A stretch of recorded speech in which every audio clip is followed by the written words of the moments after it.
Welcome to BBC News, broadcasting at home and around the globe. I'm Regid Ahmed. Our top stories. Dozens killed in Libya as government fighters continue to battle the so-called Islamic State for control of SIRTE. America's allies in Syria battle each other, with 35 people killed as Turkey shells Kurdish fighters. Prayers for the dead. The Pope is among those paying tribute to the victims of the earthquake in central Italy. And love in a remote climate. The problems facing the men in rural China looking for a wife.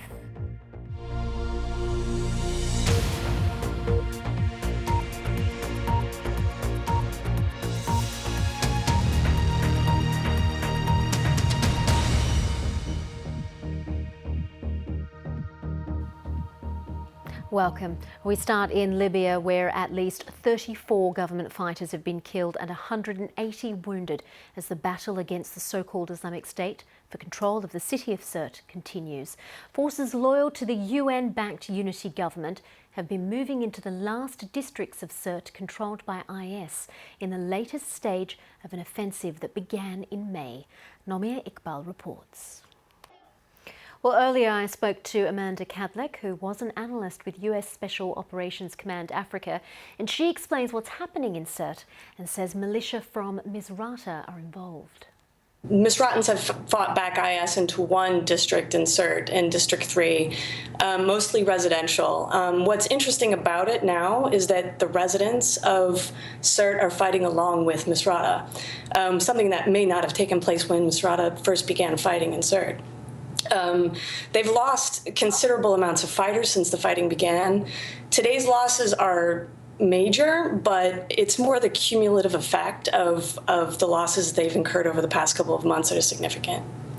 So in terms of this particular battle, how significant is it with a view to getting Islamic State out of Libya altogether? Yeah, that's complicated. And as you also mentioned in the report, removing ISIS from SIRTE or IS from SIRTE doesn't necessarily mean that IS is going to be removed from Libya. There are several other places where IS might go because they're able to exploit weaknesses or the rifts that are inherent in the context of Libya as it stands now. So Beni Walid is an option. Some people have suggested that IS has already gone in that direction, and also in other southern areas of Libya as well. So just removing IS from SIRTE certainly does not mean that IS will be removed from Libya writ large. In that context, in terms of the confusion in Libya, these particular militia are loyal to Libya's unity government, but how much loyalty does that government have? I mean, there are several administrations, aren't there? There are. There were two competing governments, one in Tripoli and another in Tobruk, and the government of national accord that now exists was meant to be a compromise government between those two governments. It's failed to take hold. Just as the previous administrations before the current one, the government is dependent upon the variety and array of militias to support it, not the other way around. So the government is completely dependent on the unity of militias fighting together, which unfortunately hasn't happened in Libya just yet. At least 35 civilians are reported to have been killed and 50 injured in the latest Turkish airstrikes in northern Syria. Turkish tanks and troops began their offensive in Syria last week. The aim was to drive so-called Islamic State out of a town close to the border. But as Yugita Lamai reports, Turkey also wants to stop the Kurds extending their territory. In other news, the Mexican singer and songwriter, known by his stage name Juan Gabriel, or the Divo of Juarez, has died in California. He was 66 and suffered a heart attack 2 days after performing at a concert in Los Angeles. Juan Gabriel was considered one of Mexico's leading commercial artists, selling more than 100 million albums. Germany's economy minister says talks about a free trade deal between the European Union and the United States have in effect failed. Sigmar Gabriel says ongoing talks over the proposed deal have floundered and claims the US is angry about a deal the EU struck with Canada. 2 United Airlines pilots are expected to appear in court on Monday after being arrested at Glasgow airport on suspicion of being under the influence of alcohol. They were detained after they arrived at the airport for a scheduled flight to New York. The victims of the earthquake in central Italy have been remembered in church services across the country. Bishop Giovanni De Colle, who celebrated Mass in 2 of the worst affected towns, urged Italians to unite in their response to the disaster, which claimed nearly 300 lives. Amy Cole reports.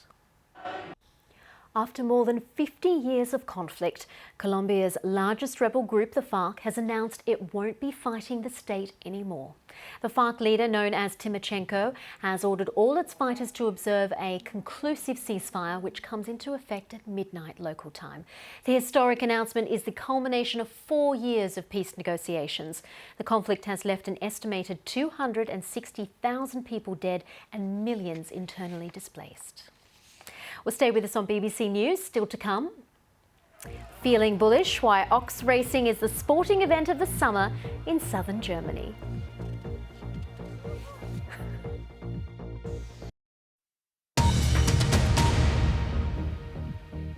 This is BBC News. I'm Regid Ahmed. The latest headlines. In Libya, at least 34 government fighters have been killed as the battle against the so-called Islamic State for control of the city of SIRTE continues. At least 35 civilians are reported to have been killed and 50 injured in the latest Turkish airstrikes in northern Syria. Well, let's go to China now, where men in rural areas are often under pressure to get married in their early 20s. But finding a partner can be difficult because many women from small villages migrate to the cities in search of work and never come back.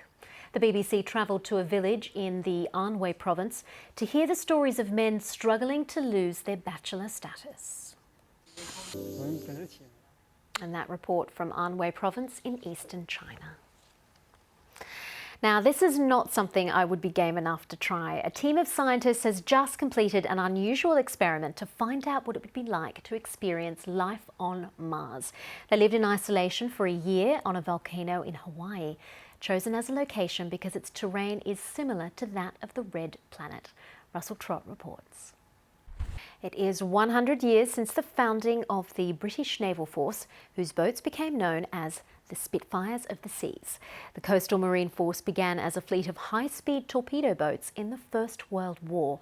During World War II, its crews earned more gallantry medals than any other branch of the Navy. Duncan Kennedy has the story. Now, fans of the fantasy series Game of Thrones will find this rather novel. The popular series is due to end after its 8th season, but the producers will be interested to hear that the show has inspired a spin-off in Kazakhstan, of all places. Filming is underway on an epic series telling the tale of the birth of a Kazakh state more than 500 years ago. Let's take a look. Those pictures there from the filming of a Kazakhstan spin-off based on the Game of Thrones drama. Well, this has been a wonderful summer of sport with the Olympics and plenty of international football. But in southern Germany, they might claim they've saved the best till last. A prestigious race took place in Bavaria on Sunday involving some four-legged animals. But they weren't horses, so what could they be? The BBC's Tim Allman explains. Allman, BBC News. Looks like fun. Well, that's it for now, but you can keep in touch with me on Twitter. I'm at Regid Ahmed, and all the day's news on our website, bbc.com/news. See you soon.